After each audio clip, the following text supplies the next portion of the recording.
The war between Russia and Ukraine, the closest Europe has come to a threat in years, is in full swing. As the Ukrainian army continues its counteroffensive, major developments are being reported from many points. The Pioneer team continues to report on the ongoing war between Russia and Ukraine. Let's take a look at the daily map reports where we will examine the latest situation in the Ukrainian army's counteroffensive. Subscribe to our channel and turn on notifications so you don't miss the latest reports and daily frontline analysis.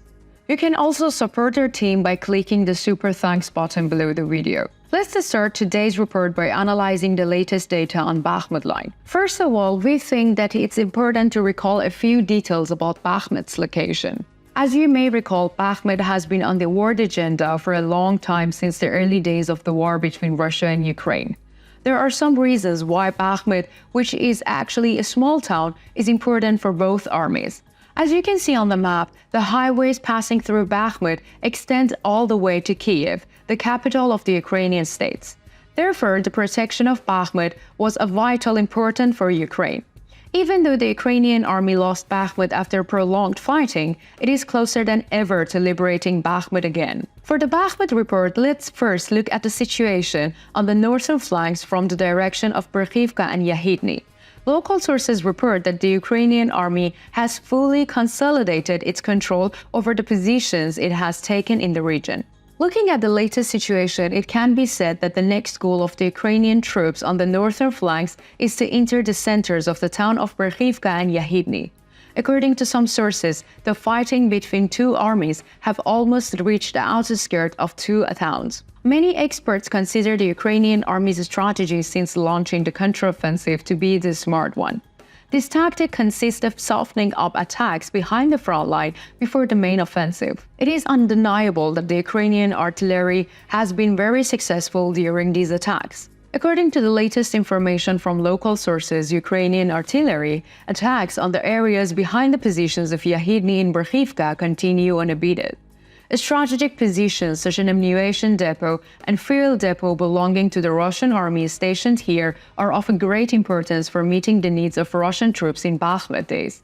Another noteworthy point here is that the mobility of Russian troops stationed in the direction of Yahidny and Berkhivka has been severely restricted. The territorial dominance advantage that the Ukrainian troops have established in the region does not allow Russian troops to move. Russian soldiers who want to leave their positions and go to the points to retreat suddenly face the attacks of the Ukrainian artillery. As we mentioned in the Bakhmut center, we can say that there is a situation that restricts the mobility of the Russian army. This claim was previously made by Ukrainian Defense Ministry spokesperson Hanna Maliar.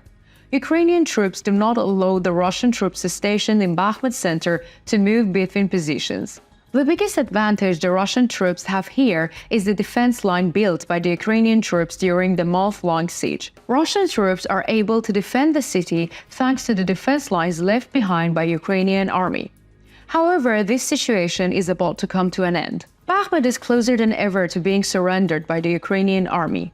When we reported on the developments on the northern flank, we talk about the Ukrainian troops' territorial superiority and their attacks behind the front lines. As you know, the Ukrainian army needs to make progress on the southern flanks in order to encircle the city. The critical point on the southern flanks is Klishchivka. Let's take a look at this area now. As you can see on the map, the Ukrainian army is very close to victory in Klishchivka. Let's take a look now. The green areas on the map shows the area captured by the Ukrainian army before the counteroffensive.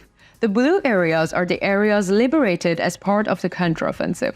As you can see, the distance between the liberated areas and the red areas is only 684 meters. In other words, the distance between the armies of the two countries is now expressed in meters. The areas is what we now call the buffer zone. This is the area where the fighting is fierce. The troops of both armies are putting up a great fight. According to the latest information, the Russian army is tending to withdraw in parts to northeast of Klishchivka. According to the latest information shared by either battalion, which continues its operations in the region, there is a very short distance left the center of Klishchivka. Most of the critical positions of the Russian troops have been abandoned. It is reported by the Eider battalion that the distance to the settlements have decreased considerably. Let's share a few reports on the latest situation on Zaporizhzhia front line. Over the past few days, Russian sources have been reporting panic. These reports were about Orikhiv and the surroundings, where hot clashes are taking place. According to the latest data, the Ukrainian army's offensive along the Zaporizhzhia front line has intensified. Russian troops are reported to have suffered many casualties and are demanding a withdrawal. If Russian soldiers demand to withdraw, the Russian troops called barricade forces have the right to execute them. The Russian soldiers are between two fires. Let's go back to the map. The advance of Ukrainian troops around Orikhiv continues unabated. As you may recall, Russian sources previously reported that not all reservists of Ukrainian troops were on the ground. According to the latest reports, the Ukrainian army has deployed new units to the region. After the new units of the Ukrainian army took part in the front line, the clashes also gained momentum.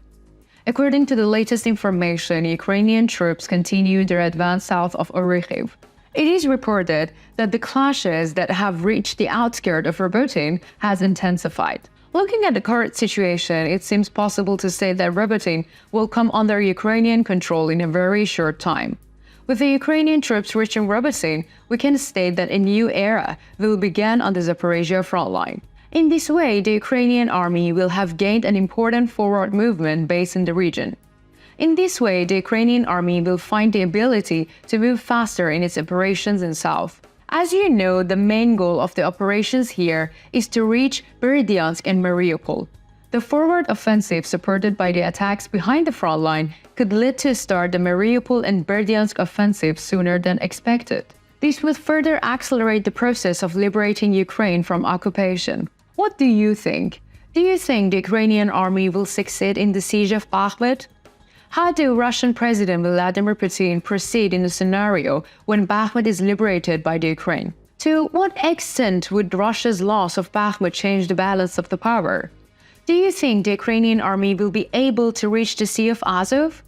What do you think about the latest situation on the Zaporizhzhia front line?